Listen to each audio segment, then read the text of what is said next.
Es-tu prêt? C'est quoi ça? C'est un podcast chrétien différent avec Jeff et Joël. Prêt, pas prêt? On commence. Dans 3, 2, 1.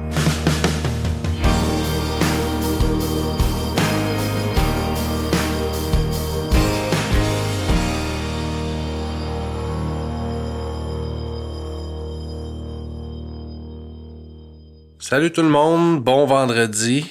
Bienvenue à ce nouvel épisode du podcast Es-tu prêt?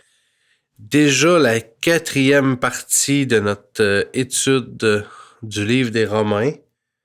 Étude sommaire, JF, parce que si on veut réussir à faire un épisode qui a une longueur raisonnable, puis que vous allez avoir le goût de cliquer dessus puis de l'écouter, ben, il faut quand même rester sommaire dans notre étude. Il faut passer un peu plus rapidement sur certaines parties.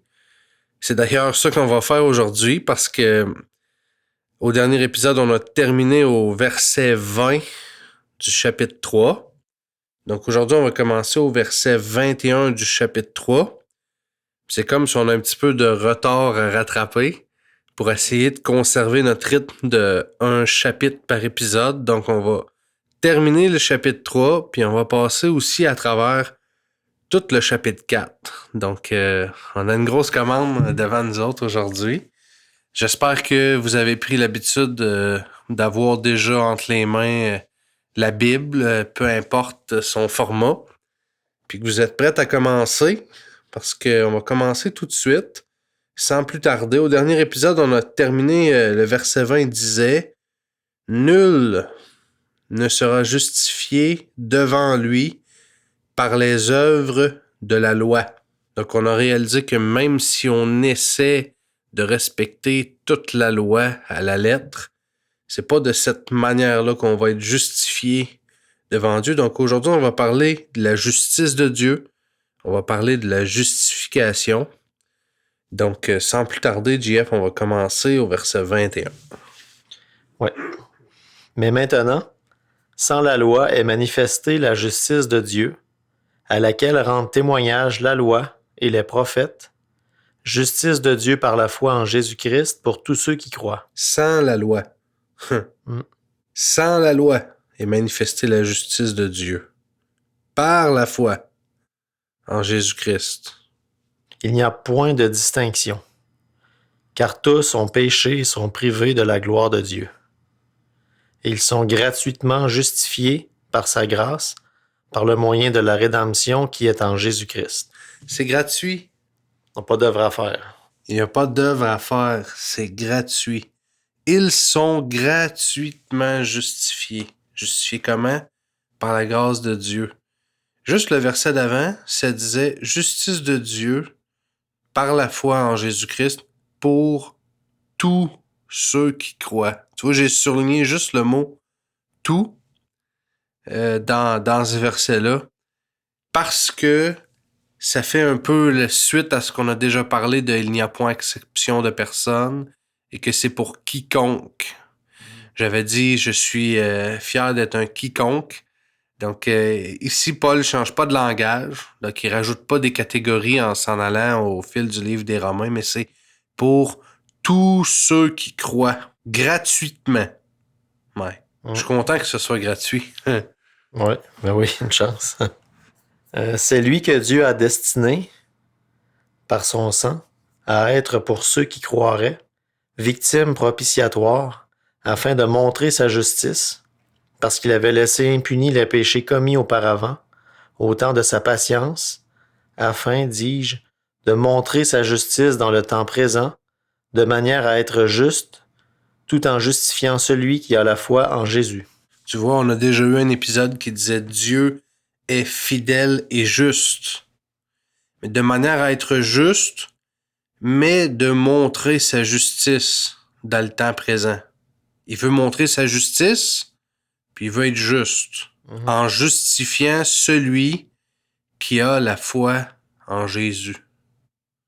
C'est sur cette base-là qu'on obtient la justice de Dieu. La foi en Jésus. Où donc est le sujet de se glorifier? Il est exclu. Par quelle loi? Par la loi des œuvres? Non, mais par la loi de la foi. Hmm. Car nous pensons que l'homme est justifié par la foi, sans les œuvres de la loi. Sans les œuvres de la loi. Hmm. Ouais. Faut faire ci, faut faire ça, faut faire ci, faut faire ça. Faut pas faire ci, faut pas faire ça. Toutes les doux pis les don'ts. La liste de ce qu'il faut faire, ce qu'il faut pas faire. Paul dit, l'homme est justifié par la foi sans les œuvres de la loi. C'est une bonne nouvelle. Ouais, exact, parce qu'on a vu dans le chapitre précédent que tous ont la bouche fermée, que tous sont reconnus coupables devant Dieu par la loi, parce que tous ont péché. Fait que Mais même là- si t'es 99% bon, le petit 1%, il vient tout scraper. Là. Exact. Le petit 1%, il vient gâcher la fête. Mais il gâche pas la fête parce que c'est gratuit. Il suffit d'avoir la foi en Jésus-Christ sans les œuvres. Ou bien Dieu est-il seulement le Dieu des Juifs? Ne l'est-il pas aussi des païens? Oui, il l'est aussi des païens, puisqu'il y a un seul Dieu qui justifiera par la foi les circoncis et par la foi les incirconcis. Le même Dieu qui justifie par la foi les Juifs puis les non-Juifs, les païens. On se rappelle que dans les chapitres précédents, Paul s'adressait aussi aux Juifs. Mhm. Les Juifs qui tentaient d'imposer leur circoncision aux gens des nations, leur dire, il faut que tu fasses comme nous autres, puis que tu aies la circoncision. Paul dit, c'est le même Dieu. Il est Dieu des Juifs, il est Dieu des païens. Tout le monde va être justifié de la même façon. C'est par la foi en Jésus-Christ. Puis là, tu te dis, OK, Paul le dit, mais Paul va aller plus loin que juste le dire, mais il va le prouver par l'Écriture, en nous parlant d'Abraham. C'est ça qui se passe au chapitre 4. Anéantissons-nous donc la loi par la foi? Loin de là. Au contraire, nous confirmons la loi. Ça va amener une balance tranquillement là, au fil des épisodes. Parce que à la lumière de ce qu'on vient juste de lire, JF, si on prend juste le verset 21 jusqu'au verset 29, on pourrait dire tant pis pour la loi. De toute façon, je suis justifié par la foi en Jésus-Christ sans les œuvres. Fait que je vais me contenter de croire puis m'en faire ce que je veux. Puis c'est pas grave de toute façon. On fait disparaître la loi complètement. Si Là, on fait la ça. ferait juste disparaître, on l'anéantirait. Mais là, Paul dit, anéantissons-nous donc la loi par la foi, loin de là. La foi, ça anéantit pas la loi. Ça la confirme. Maintenant, on va avoir besoin de comprendre au fil des épisodes de quelle manière la loi, ou plutôt de quelle manière la foi confirme la loi. Donc, chapitre 4. Que dirons-nous donc qu'Abraham, notre père, a obtenu selon la chair? Si Abraham a été justifié par les œuvres, il a sujet de se glorifier, mais non devant Dieu. Car que dit l'Écriture? Abraham crut à Dieu, et cela lui fut imputé à justice. Or, à celui qui fait une œuvre, le salaire est imputé, non comme une grâce, mais comme une chose due. Si JF, tu t'en vas quelque part, tu t'en vas voir un fermier, puis il te dit rentre les 100 balles de foin qu'il y a là. Quand tu vas avoir fini de rentrer les 100 balles de foin, premièrement, tu vas être mort. Parce que c'est tout un job. Mais deuxièmement, la paye qu'il va te donner, là, le salaire que tu vas recevoir, là, c'est pas quelque chose qu'il va te donner par grâce. Là. Il va pas dire ah, voilà de l'argent. Ce sera pas parce que tu fais pitié. Ce sera pas parce que il t'aime plus qu'un autre. Ça va être parce que tu l'as mérité. Ouais. T'as rentré 100 balles de foin. Si on fait une œuvre, on a un salaire qui est une chose due. Si je peux réussir à gagner mon ciel en suivant la loi par moi-même, le ciel m'est dû. Tu sais, là, j'ai pas besoin de la grâce de Dieu. J'ai pas besoin de Jésus qui meurt sur la croix pour mes péchés. J'ai juste à suivre la loi, puis le ciel m'est dû. Mais Abraham a été justifié parce qu'il a cru Dieu. Et c'est ça qui a été imputé à justice. C'est ça qui est arrivé. Il n'a pas été justifié par les œuvres. Sinon, il aurait pu se glorifier. Il aurait pu dire, moi, Abraham, je suis bon. J'ai fait ça, j'ai fait ça, j'ai fait ça, j'ai fait ça. Voici tout ce que j'ai fait. Puis c'est à cause de tout ce que j'ai fait que je suis justifié devant Dieu. Mais non. Abraham, ce qui a été imputé à justice, c'est sa foi en Dieu. Le fait qu'il a cru à Dieu. Ouais. Et à celui qui ne fait point d'œuvre, mais qui croit en celui qui justifie l'impie, sa foi lui est imputée à justice. De même, David exprime le bonheur de l'homme à qui Dieu impute la justice sans les œuvres. Heureux ceux dont les iniquités sont pardonnées et dont les péchés sont couverts. Heureux l'homme à qui le Seigneur n'impute pas son péché. T'es-tu heureux, JF? Oui. Les psaumes de David. Heureux ceux dont les iniquités sont pardonnées. C'est moi pis toi. Ouais. Par notre foi en Jésus-Christ, nos iniquités sont pardonnées, nos péchés sont couverts. Mais si c'était à cause de tout ce qu'on avait fait, on pourrait se taper dans le dos puis se flatter, tu sais, mais on n'aurait pas la joie d'un homme qui est pardonné, dont les péchés sont couverts, sans qu'il y ait eu Quelque chose à faire. à faire un pèlerinage, tu sais, là, à faire un chemin de croix ou un nombre de Je vous salue Marie ou monter un nombre de marches ses genoux. Non, c'est pas ça. C'est croire. Celui qui ne fait point d'œuvre, mais qui croit en celui qui justifie. Sa foi lui est imputée à justice, comme Abraham. Parce que t'as cru, JF, ta foi est imputée à justice. David chante dans les psaumes, il dit « Heureux, heureux est Jean-François dont les iniquités sont pardonnées. » Ouais. Puis là, ben, Paul il pose une question exacte, c'est gratuit. Puis au verset 9, Paul pose une question. Ce bonheur n'est-il que pour les circoncis, ou est-il également pour les incirconcis?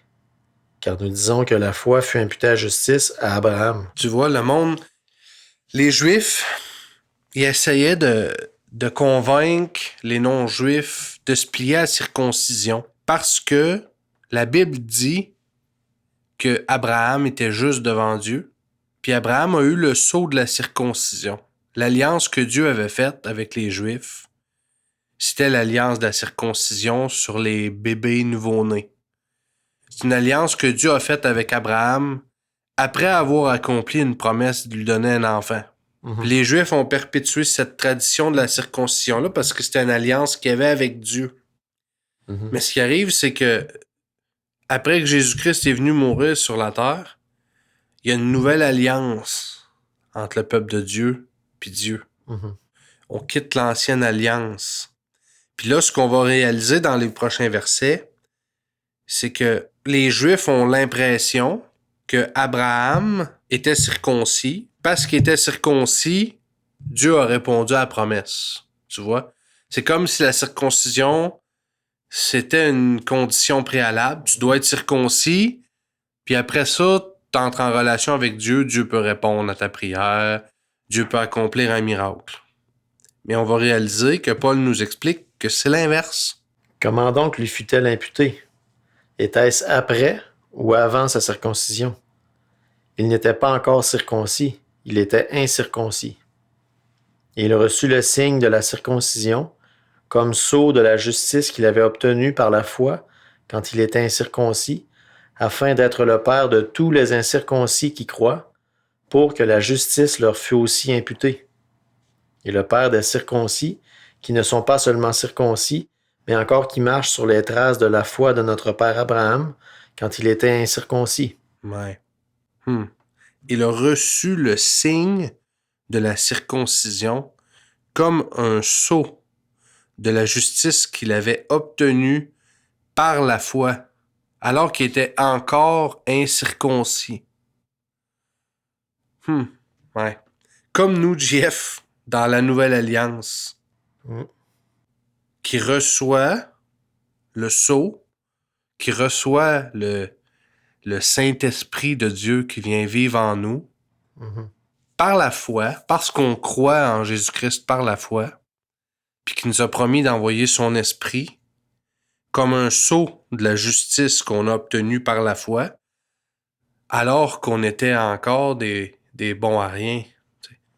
Quand j'ai cru à Jésus-Christ, j'étais un tout croche. La circoncision, c'était le sceau qu'Abraham a eu. Parce que Dieu avait accepté sa foi puis il était justifié par la foi même dans ce temps-là. C'est ça qui était imputé à justice. Puis de la même façon, nous, on a une nouvelle alliance avec Dieu par le sacrifice de Jésus-Christ. Nous, on doit accepter par la foi que Jésus-Christ qui est mort pour nos péchés, pour nos fautes et pour nos transgressions. Puis quand on l'accepte par la foi, nous aussi, on a un sceau. C'est la circoncision du cœur. C'est le Saint-Esprit qui vient vivre en nous, prouvant que Dieu a accepté notre foi, puis qu'on est rendu juste, que ça nous a imputé à justice.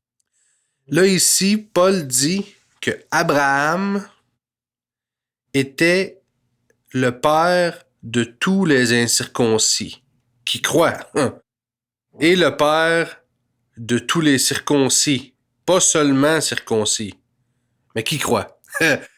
Abraham, c'est le père de tous ceux qui croient.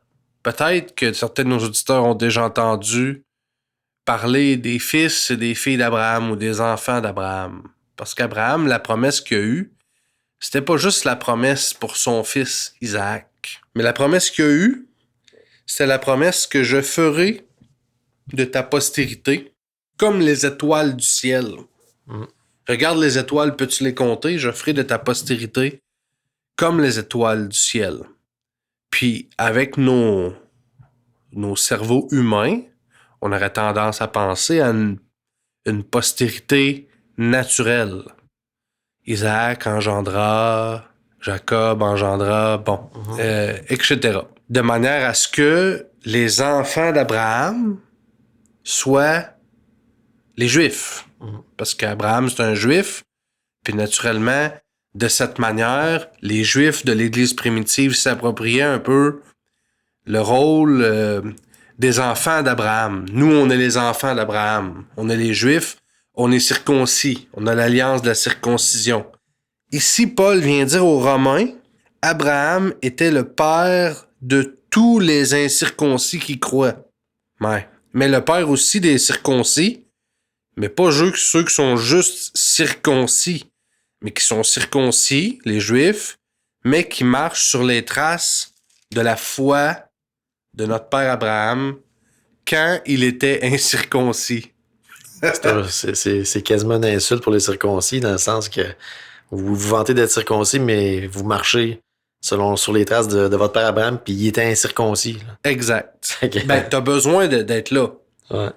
T'as besoin d'être là pour être un fils d'Abraham. Parce que tu peux juste te faire circoncire. Mais là, dans ce cas-là, tu marches sous la loi. Tu te fais circoncire parce que c'est une loi en Israël de te faire circoncire. T'es pas un fils d'Abraham. Mais c'est vrai qu'Abraham a pour fils les circoncis. Mais juste ceux qui marchent selon la loi de la foi d'Abraham quand il était incirconcis. Ouais, c'est ça. La circoncision devenant un sceau que Dieu a accepté ta foi. Et non pas une loi nécessaire pour obtenir la foi. C'est pas je me fais circoncire, puis après ça, vu que je suis circoncis, Dieu m'accepte. Non, c'est Dieu a accepté la foi d'Abraham, puis c'est à cause de ça qu'il a donné le sceau de la circoncision. Ça, c'est pas un prérequis, c'est le résultat. Exact. Puis le critère pour être un fils d'Abraham, le critère pour être une fille d'Abraham, c'est de croire, de marcher selon la même foi qui a été imputée à la justice d'Abraham. La même foi. Mais c'est pas n'importe quelle foi, JF. C'est Abraham avait une très grande foi. Une foi sans les circonstances. C'est-à-dire sans regarder aux circonstances. Ouais. L'humain est fait comme ça, on regarde les circonstances. Tu sais, si j'ai mal au ventre, puis tu pries pour moi, puis quand tu finis de prier, j'ai plus mal, là, je suis guéri parce que la douleur est partie. Mais si tu finis de prier, puis j'ai encore mal, là, je suis pas guéri parce que j'ai encore mal. On regarde la circonstance. La circonstance étant le mal de vente. Si le mal est parti, je suis guéri. Pourtant, aucune évidence scientifique que tu es guéri parce que la douleur s'en va. Elle va peut-être revenir dans une minute. Tu sais, mais à cause que je sens plus la douleur, j'appuie ma foi sur la circonstance. Là, ma foi peut grandir parce que le mal est parti. Abraham n'avait pas une foi comme ça. Non. Peu importe les circonstances, il croyait. Puis c'est ça qu'on va voir au cours des prochains versets. Verset 13. En effet, ce n'est pas par la loi que l'héritage du monde a été promis à Abraham ou à sa postérité. C'est par la justice de la foi. Car si les héritiers le sont par la loi, la foi est vaine et la promesse est anéantie. La promesse est anéantie. Si on est héritier par la loi, la promesse est anéantie. Mais une promesse de Dieu peut pas être anéantie. Non, c'est ça. Parce que la loi produit la colère, et que là où il n'y a point de loi, il n'y a point non plus de transgression. C'est pourquoi les héritiers le sont par la foi, pour que ce soit par grâce, afin que la promesse soit assurée à toute la postérité, non seulement à celle qui est sous la loi, mais aussi à celle qui a la foi d'Abraham, notre Père à tous. Selon qu'il est écrit, « Je t'ai établi Père d'un grand nombre de nations. » Il est notre Père devant celui auquel il a cru, Dieu, qui donne la vie aux morts et qui appelle les choses qui ne sont point comme si elles étaient. Ouais, qui appelle les choses qui ne sont point comme si elles étaient. Ça, c'est la foi d'Abraham. D'appeler les choses qui sont pas comme si elles étaient. Ou les choses qui sont comme si elles étaient pas. Les deux. Mais c'est pourquoi les héritiers le sont par la foi. Pour que ce soit par grâce. Par la grâce de Dieu. Sans les œuvres. Tu vois, tout est rattaché. C'est pas la grâce seule. Parce qu'on doit accepter cette grâce-là par la foi. Mais c'est pas la foi seule. Parce que c'est la foi en quoi? Ça pourrait être la foi dans mes capacités. Ça pourrait être la foi dans toutes sortes de choses. Mais c'est la foi en Jésus-Christ. Pour que ce soit par la grâce. Parce que c'est la foi en Jésus-Christ qui va reconnaître. C'est ça qui va faire ça va nous être imputé à justice. Exact. Puis c'est là que ça dit pour que la promesse soit assurée à toute la postérité. Pas juste celle sous la loi, mais aussi à celle qui a la foi d'Abraham. Moi, ce que je veux de tout mon cœur, JF, c'est la foi d'Abraham. C'est ça que je veux. Cette foi-là, immuable en Jésus-Christ. Dans quelques versets, on va trouver un de mes versets favoris. Je trouve que ça résume à perfection le type de foi d'Abraham. Fait que je vais te laisser continuer. Espérant contre toute espérance, il crut, en sorte qu'il devint père d'un grand nombre de nations, selon ce qui lui avait été dit. Telle sera ta postérité. Et, sans faiblir dans la foi, il ne considéra point que son corps était déjà usé, puisqu'il avait près de 100 ans, et que Sarah n'était plus en état d'avoir des enfants. Il ne douta point par incrédulité au sujet de la promesse de Dieu, mais il fut fortifié par la foi, donnant gloire à Dieu, et ayant la pleine conviction que ce qu'il promet, il peut aussi l'accomplir. Ouais. Le gars, il a 100 ans. 100 ans. Il est usé. C'est ça que la Bible dit, usé. En québécois, on dirait, il est usé à la corde. Il a 100 ans. Ça ferait longtemps qu'on aurait abandonné JF, tu sais. Ouais. Longtemps. Mais sa foi, elle a même pas faibli. Ils disent sans faiblir dans la foi. Pas dire j'ai encore la foi. Ça a faibli un petit peu, mais je l'ai encore. Non. Sans faiblir, il n'a pas douté au sujet de la promesse de Dieu. Il ne douta point par incrédulité. Il n'a pas douté de la promesse de Dieu, mais il a été fortifié, donnant gloire à Dieu. Merci Seigneur, j'ai 100 ans. Réalises-tu? Non seulement il y avait une foi, mais il y avait une foi qui n'a pas faibli. Mais en plus, au milieu de tout ça, tu parles de circonstances. J'ai jamais réussi à avoir d'enfants. Quand j'étais jeune, puis je pouvais en avoir. Puis là, je suis rendu à 100 ans. Puis ça fait 25 ans que Dieu m'a promis ça. Non seulement ma foi affaiblit pas puis je doute pas, mais en plus, je donne gloire à Dieu. Gloire de quoi? Tu donnes de la gloire de quoi, Abraham? Ouais. T'as 100 ans. Ça fait juste prouver qu'il regardait aux résultats et non aux circonstances. Il Exact. regardait loin. Ben, le verset 21, c'est mon verset favori. On est rendu là. Il avait la pleine conviction que ce que Dieu promet, Dieu peut l'accomplir. Il a dit, il va le faire. J'ai la pleine conviction. Mais tu vois, souvent, on a la conviction. On n'a pas la pleine conviction, on a la conviction.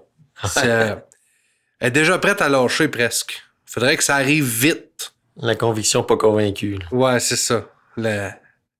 C'est un peu à moitié. Ouais, on croit que Dieu peut l'accomplir, mais il est mieux de le faire vite avant que notre foi faiblisse, tu sais. Si ça arrive vite, wow, merci Seigneur, on est tous excités. Mais si c'est pas arrivé au bout de 2 semaines, on commence à se dire, là, c'est-tu moi? Si tu penses que j'ai pas de foi? C'est-tu ci? C'est-tu ça? Ben, commence à questionner puis à mettre le doute là-dedans. Mais Abraham, lui, après 25 ans, 1, sa foi avait pas faibli. 2, il avait pas douté.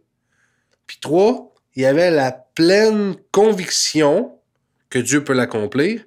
Puis en plus, il donnait de gloire à Dieu. À 100 ans, après 25 ans.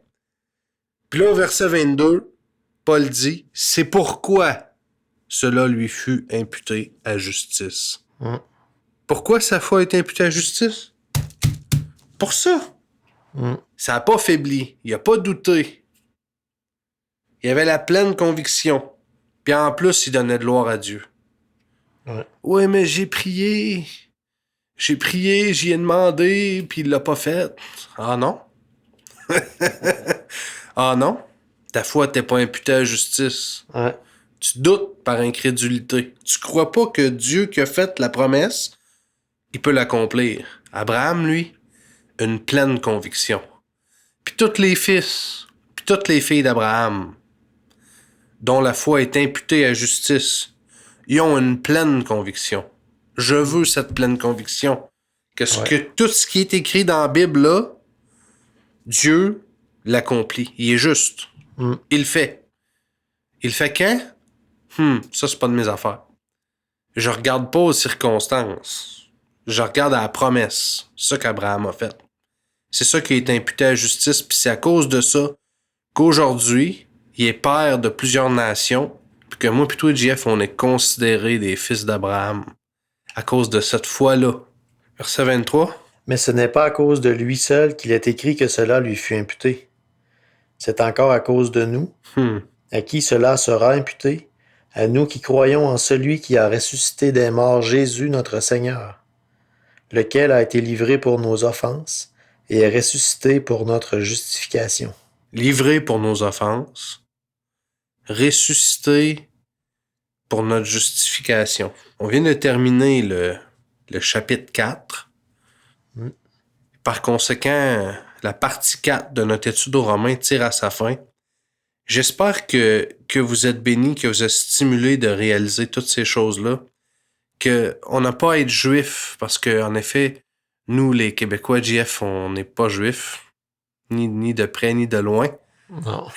mais qu'on n'a pas à être juif, qu'on est des fils, des filles d'Abraham, si on a cette foi en Jésus-Christ.